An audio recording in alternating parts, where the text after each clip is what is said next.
Hello friends, class 10th NCERT mathematics के इस नए वीडियो में आप सभी का स्वागत है। स्टूडेंट्स, इस वीडियो में आप समझेंगे सेक्शन 11.3 यानी अनुच्छेद 11.3 किसी वृत्त पर स्पर्श रेखाओं की रचना करना। तो किसी वृत्त पर स्पर्श रेखाओं की रचना किस प्रकार की जाती है वो समझेंगे, और साथ ही हम एक्सरसाइज 11.2 के क्वेश्चन नंबर 1 और 2 को हल करेंगे। ये हमारे पास वृत्त है, इसका केंद्र O है। अगर इस वृत्त में कोई बिंदु अभ्यंतर में कोई बिंदु यहाँ पर मान लीजिए A बिंदु है, तो इस A बिंदु से क्या इस वृत्त पर स्पर्श रेखा खींची जा सकती है? नहीं। यदि कोई बिंदु वृत्त के अंदर स्थित हो यानी अभ्यंतर भाग में स्थित हो तो उस बिंदु से वृत्त पर कोई भी स्पर्श रेखा नहीं खींची जा सकती। और इसी प्रकार यदि हमारे पास एक बिंदु B जो वृत्त पर स्थित है तो इससे हम एक स्पर्श रेखा खींच सकते हैं। इस प्रकार यदि वृत्त पर कोई बिंदु स्थित है, एक और केवल एक ही स्पर्श रेखा खींची जा सकती है, और ये जो स्पर्श रेखा होती है ये त्रिज्या पर लंब होती है। त्रिज्या और स्पर्श रेखाएं जो होती हैं परस्पर क्या होती है? लंब होती है, यानी स्पर्श रेखा को हम टेंजेंट कहते हैं। तो tangent and normal are perpendicular to each other, यानी स्पर्श रेखा त्रिज्या के साथ लंबवत होती है। तो इसी प्रकार ये अगर कोई बिंदु वृत्त से बाहर दिया हो, ये हमारे पास कोई C बिंदु है, तो C बिंदु से स्पर्श रेखाएं कितनी खींची जा सकती हैं ये देखिए। तो यदि कोई बिंदु वृत्त के बाहर स्थित हो तो उससे केवल 2 स्पर्श रेखाएं खींची जा सकती हैं।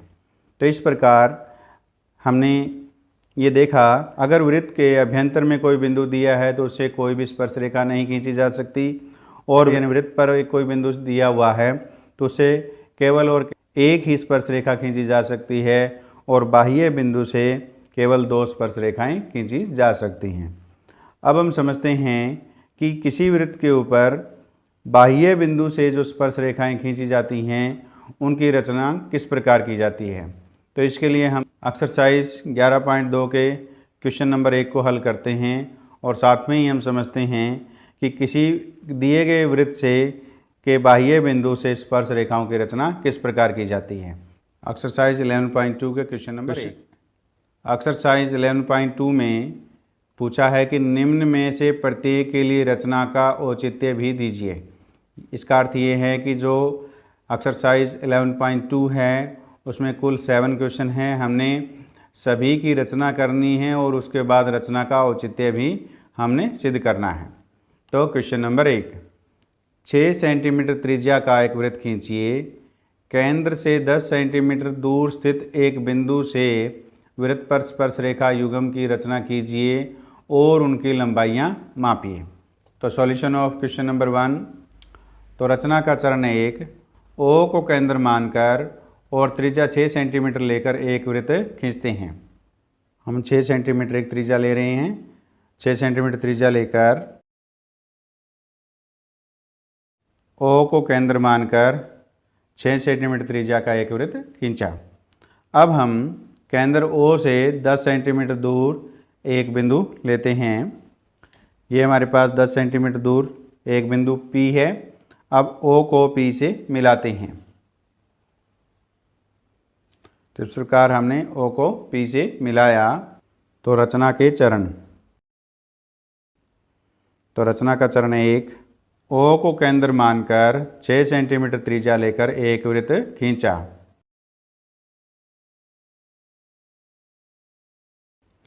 और रचना का चरण 2, केंद्र O से 10 सेंटीमीटर की दूरी पर बिंदु P लिया और O को P से मिलाया।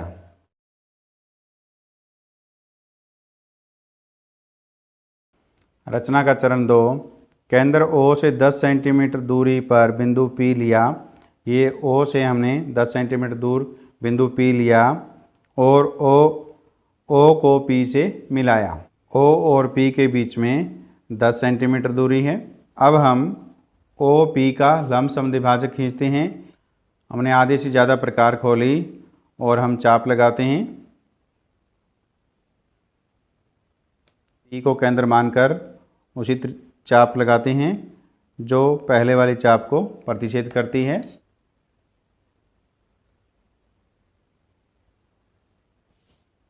हमने OP का लंब समद्विभाजक खींचा जो OP को M पर प्रतिच्छेद करता है और M OP का क्या है, मध्य बिंदु है। तो रचना का चरण 3,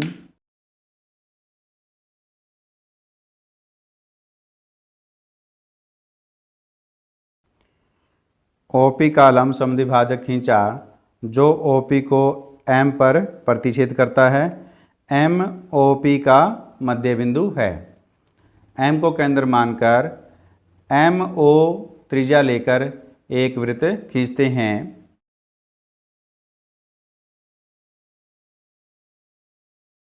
M को केंद्र मानकर MO त्रिज्या लेकर हमने एक वृत्त खींचा जो दिए गए वृत्त को Q और R पर प्रतिच्छेद करता है। तो रचना का चरण 4,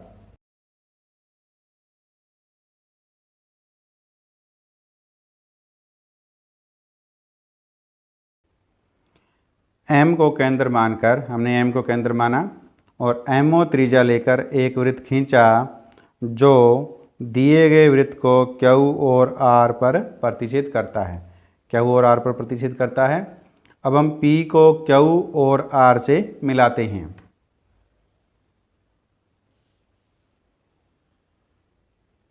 P को Q और R से मिलाया। इस प्रकार PQ और PR अभिष्ट दो स्पर्श रेखाएं हैं। तो रचना का चरण 5,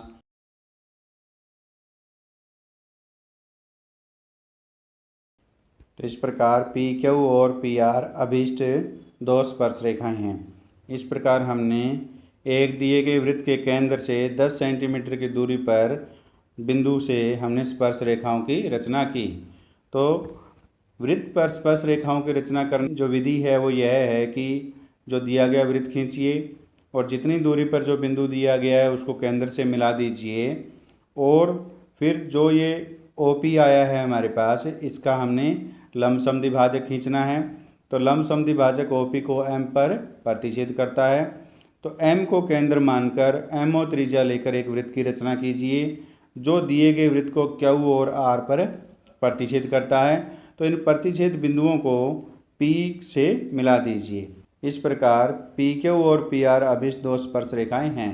तो इस प्रकार हम दिए गए बाह्य बिंदु से स्पर्श रेखाएं खींच सकते हैं। अब हम रचना का औचित्य सिद्ध करते हैं कि क्या PQ और PR दिए गए वृत्त की स्पर्श रेखाएं हैं। तो रचना का औचित्य, O को Q से मिलाते हैं।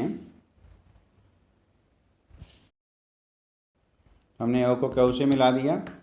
तो इस प्रकार OP क्या है, इस जो वृत्त की जो हमने रचना की है उसका क्या है, व्यास है। तो OP वृत्त का व्यास है। इस प्रकार एंगल PQO बराबर 90 डिग्री है। ये कोण क्या है, 90 डिग्री है।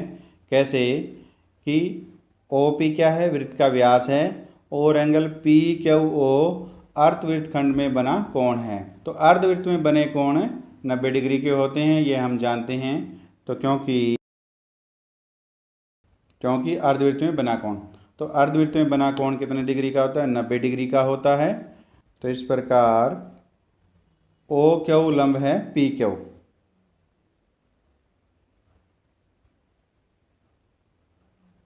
इस प्रकार OQ लंब PQ है। तो अब हम O को R से मिलाते हैं। O को R से मिलाया। इसी प्रकार PRO भी क्या होगा, 90 डिग्री का होगा। तो यह कोण भी क्या है, अर्धवृत्त में बना कोण है। तो इस प्रकार OQ लंब PQ है, तो इसी प्रकार OR लंब PR है।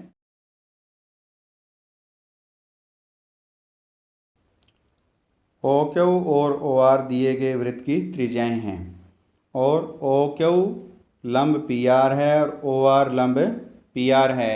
इस प्रकार एक रेखा जो वृत्त के किसी बिंदु पर त्रिज्या के साथ 90 डिग्री का कोण बनाए तो वह रेखा क्या होती है, स्पर्श रेखा होती है। इस प्रकार पी क्यू और पी आर वृत्त की स्पर्श रेखाएं हैं। तो इस प्रकार पी क्यू और पी आर वृत्त की स्पर्श रेखाएं हैं। यह हमने रचना का औचित्य सिद्ध किया। स्पर्श रेखा पी क्यू और पी आर की लंबाई मापते हैं। तो ये हमारे पास 8 सेंटीमीटर है। पी क्यू बराबर 8 सेंटीमीटर है। अब हम पी आर की लंबाई मापते हैं। तो ये भी कितनी है, 8 सेंटीमीटर आई है हमारे पास। तो पी क्यू और पी आर की जो लंबाइयाँ हैं वो कितनी हैं, 8 सेंटीमीटर है। इस प्रकार हमने क्वेश्चन नंबर 1 को सॉल्व किया। अब हम क्वेश्चन नंबर 2 को सॉल्व करते हैं। क्वेश्चन नंबर 2 में दिया है 4 सेंटीमीटर त्रिज्या के एक वृत्त पर 6 सेंटीमीटर त्रिज्या के एक सकेंद्रीय वृत्त के किसी बिंदु से एक स्पर्श रेखा की रचना कीजिए और इसकी लंबाई मापिए। परिकलन से इस माप की जांच भी कीजिए। परिकलन का मतलब है कैलकुलेशन, यानी इसे कैलकुलेशन करके इसके माप की हमने जांच भी करनी है। तो हम O को केंद्र मानकर 4 सेंटीमीटर त्रिज्या लेकर एक वृत्त खींचते हैं। तो ये हमारे पास 4 सेंटीमीटर हमने त्रिज्या ली और O को केंद्र मानकर हमने एक वृत्त खींचा। अब हमने स्केंद्रीय वृत्त के लिए एक 6 सेंटीमीटर वृत्त की रचना करनी है। तो स्केंद्रीय वृत्त वो होते हैं जिनका वृत्त का केंद्र एक ही हो और त्रिज्याएं अलग अलग हों। जैसे यहाँ पे हमने पहले 4 सेंटीमीटर त्रिज्या का एक वृत्त खींचा। अब इसी केंद्र से हम 6 सेंटीमीटर त्रिज्या लेकर एक वृत्त खींचते हैं। तो ये दोनों वृत्तों का जो केंद्र है वो क्या है, O है। तो इसलिए ये दोनों वृत्त स्केंद्रीय वृत्त हैं। तो ये हमने 6 सेंटीमीटर त्रिज्या ली और O को केंद्र मानकर हम वृत्त की रचना करते हैं। O को केंद्र मानकर हम वृत्त खींचते हैं।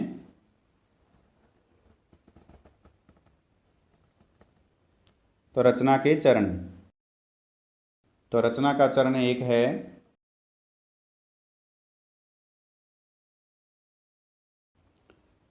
चार सेंटीमीटर और 6 सेंटीमीटर त्रिज्या के दो वृत्त एक ही केंद्र O से खींचे। हमने ये दो वृत्त खींचे हैं। तो 6 सेंटीमीटर की त्रिज्या का जो वृत्त है उसके ऊपर हम बिंदु P लेते हैं। ये हमने एक बिंदु P लिया है। अब इस बिंदु से हमने दिए गए जो छोटा वृत्त है जो 4 सेंटीमीटर त्रिज्या वाला, इससे हम स्पर्श रेखा खींचते हैं। तो इसके लिए हम O को P से मिलाते हैं। तो रचना का चरण 2। बड़े वृत्त पर एक बिंदु P अंकित किया और O को P से मिलाया। हमने O को P से मिला दिया। अब हम OP का लंब समद्विभाजक खींचते हैं।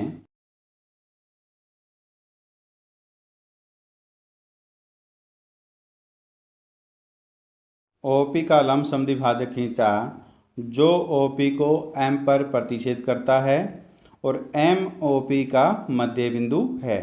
तो रचना का चरण 3।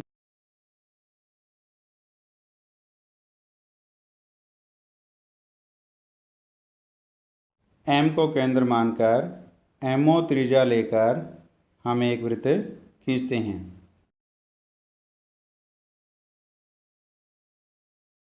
तो रचना का चरण 4।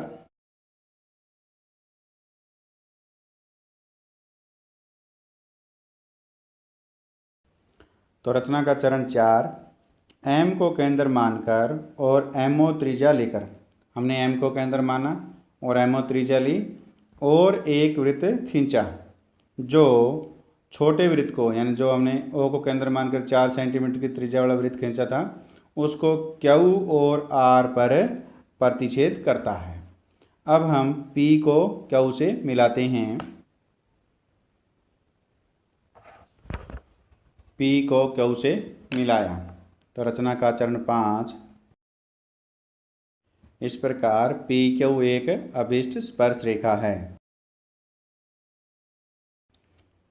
तो इस प्रकार हमने दो सकेंद्रीय वृत्तों में से बड़े वृत्त के पर एक बिंदु लेकर छोटे वृत्त पर हमने एक स्पर्श रेखा खींची।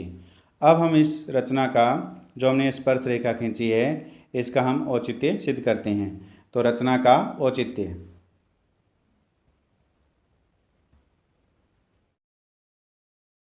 तो रचना का औचित्य। अब हम ओ को क्यू से मिलाते हैं। ओ को क्यू से मिलाया। OP वृत्त का व्यास है। तो इस प्रकार कोण PQO बराबर 90 डिग्री है। अर्धवृत्त में बना कोण।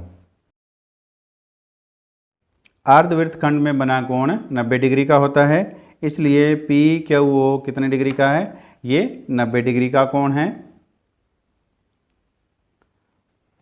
और OQ दिए गए छोटे वृत्त की त्रिज्या है। अब ये जो त्रिज्या है, त्रिज्या और जो स्पर्श रेखा है वो क्या है? परस्पर लंब हैं। तो अगर एक बिंदु से, वृत्त के एक बिंदु से खींची गई रेखा त्रिज्या पर लंब होती है तो वह रेखा एक वृत्त की स्पर्श रेखा होती है। तो इस प्रकार PQ दिए गए छोटे वृत्त की स्पर्श रेखा है। तो इस प्रकार हमने रचना का औचित्य सिद्ध किया। ये देखिए, लंबाई मापने पर 4.5 सेंटीमीटर आई है। तो मापने पर PQ बराबर 4.5 सेंटीमीटर है। अब हम इस माप की परिकलन करके जांच करते हैं कि इसकी जो PQ की जो लंबाई है वो 4.5 सेंटीमीटर है। परिकलन का मतलब है कैलकुलेशन करके। तो अब हमारे पास है त्रिभुज, समकोण त्रिभुज PQO में क्यू क्या है? 90 डिग्री का है। तो हम पाइथागोरस प्रमेय से इसका परिकलन करते हैं। समकोण त्रिभुज PQO में, तो समकोण के सामने वाली जो भुजा होती है वो क्या होती है? कर्ण होती है। तो ये कितना है? PO है। और हमें निकालना है PQ। आधार का वर्ग जमा लंब का वर्ग बराबर किसके होता है? कर्ण का वर्ग, पाइथागोरस प्रमेय से। तो PQ square plus QO square बराबर है PO स्क्वायर। तो हमारे पास PQ हमें निकालना है, PQ स्क्वायर। OQ ये छोटे वृत्त की त्रिज्या है, वो कितनी है? 4 सेंटीमीटर दी हुई है। और OP क्या है? बड़े वृत्त की त्रिज्या है, और ये हमें 6 सेंटीमीटर दी हुई है। तो देखिए, यहाँ हम मान रख देते हैं। OQ का मान कितना है? 4। तो 4 का स्क्वायर बराबर PO कितना? 6। तो 6 का square, PQ square plus OQ बराबर 4 है, तो 4 का स्क्वायर बराबर PO बराबर कितना? 6। तो 6 का स्क्वायर हो गया। अब हम इसको हल करते हैं। PQ स्क्वायर बराबर, तो 6 का स्क्वायर कितना हो गया? 36। और 4 का स्क्वायर होता है 16, तो -16 हो जाएगा राइट हैंड साइड में जा कर के। तो ये हमारे पास आ गया 20। तो हमें चाहिए PQ, तो PQ बराबर हो गया वर्गमूल 20। तो इसको हम लिखेंगे 4 गुणा में 5, तो 4 का वर्गमूल कितना हो गया? 2, 2 वर्गमूल 5। तो 2 गुणा में वर्गमूल जो 5 होता है इसका मान होता है 2.24 होता है। तो इसके हम गुणा करेंगे तो कितना आ गया? 4.48 आ गया। और ये बराबर किसके हो गया? 4.5 सेंटीमीटर के। तो जो हमने मापा था PQ बराबर मापने पर 4.5 सेंटीमीटर था, और परिकलन करने पर भी हमारे पास 4.5 सेंटीमीटर आया है। तो इस प्रकार PQ की जो लंबाई है वो 4.5 सेंटीमीटर है। इस प्रकार हमने क्वेश्चन नंबर 2 में दिए गए 2 सकेंद्रीय वृत्त में बड़े वृत्त पर एक बिंदु P लेकर छोटे वृत्त पर स्पर्श रेखा की रचना की। मैं अनिल आइतान उम्मीद करता हूं कि इस वीडियो में समझाए गए question number 1 and question number 2 आपको समझ में आए हैं।